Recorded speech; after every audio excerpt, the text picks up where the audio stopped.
നമുക്ക് procurement training ഉണ്ട്.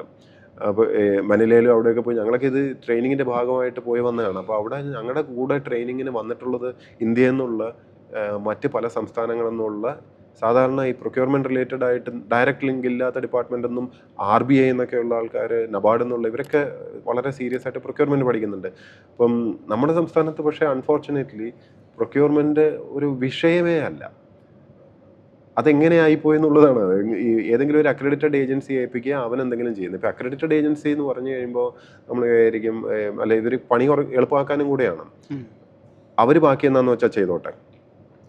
Procurement നടത്തേണ്ട എനിക്ക് തലവേദനയില്ലല്ലോ, എനിക്ക് ടെൻഡറില്ല, ഒന്നുമില്ല. ഞാനൊരു അക്രഡിറ്റഡ് ഏജൻസി ഏൽപ്പിക്കുന്നു. അക്രഡിറ്റഡ് ആണല്ലോ, ആ ലിസ്റ്റിൽ ഓൾറെഡി ഫിനാൻസിൻ്റെ ജിയോയിലുണ്ടല്ലോ എന്ന് പറഞ്ഞിട്ട് ഞാൻ കൈ കഴുകുകയാണ്. അതിലാരാ ഉള്ളത്? കുറേ സഹകരണ സ്ഥാപനങ്ങളുണ്ട്, നമ്മുടെ പിന്നെ പൊതുമേഖല കുറേ സ്ഥാപനങ്ങൾ. ഇതിലും പകുതി മുക്കാലും വെറും ഷെല്ലാണ്.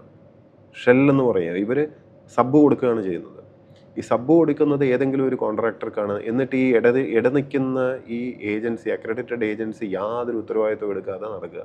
അപ്പം SC/ST വകുപ്പിൽ പല കൺസ്ട്രക്ഷൻസും റിവ്യൂ ചെയ്യാൻ വേണ്ടി ഞാൻ മീറ്റിംഗ് എടുത്ത സമയത്ത് ഈ അക്രഡിറ്റഡ് ഏജൻസിയുടെ ആളും കാണില്ല, അല്ലെങ്കിൽ ആ സബ്ബ് കൊടുത്ത കോൺട്രാക്ടറും കാണില്ല. നമ്മൾ ആരെ പിടിക്കും? റെസ്പോൺസിബിലിറ്റി ഫിക്സ് ചെയ്യാൻ പറ്റുന്നില്ലല്ലോ.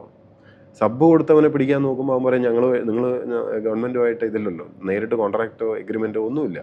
അക്രഡിറ്റഡ് ഏജൻസിയെ പിടിക്കാൻ നോക്കുമ്പോൾ അവർ പറയും ഞങ്ങൾ പാവം സർക്കാർ കമ്പനി, ഞങ്ങൾ എന്ത് ചെയ്യാനാണ്.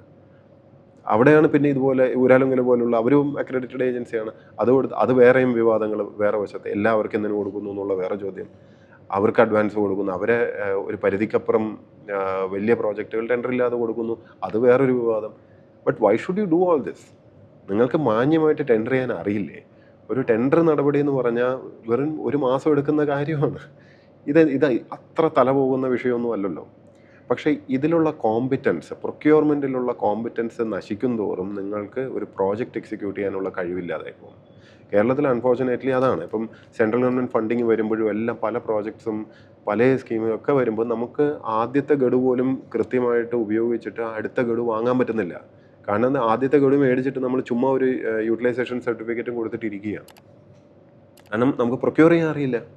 വർക്ക് പ്രൊക്യൂർ ചെയ്യാൻ അറിയണ്ടേ, സർവീസ് പ്രൊക്യൂർ ചെയ്യാൻ അറിയണ്ടേ, what ever it is, you should know procurement. അപ്പോൾ ഈ പറഞ്ഞ 70കളിലൊക്കെ പ്രൊക്യൂർമെൻറ്റ് മര്യാദയ്ക്ക് അറിയാവുന്ന നല്ല ഉദ്യോഗസ്ഥരുണ്ടായിരുന്നു. അവരെ പ്രൊക്യൂർ ചെയ്യാൻ മര്യാദയ്ക്ക് അനുവദിക്കുകയും ചെയ്യുമായിരുന്നു.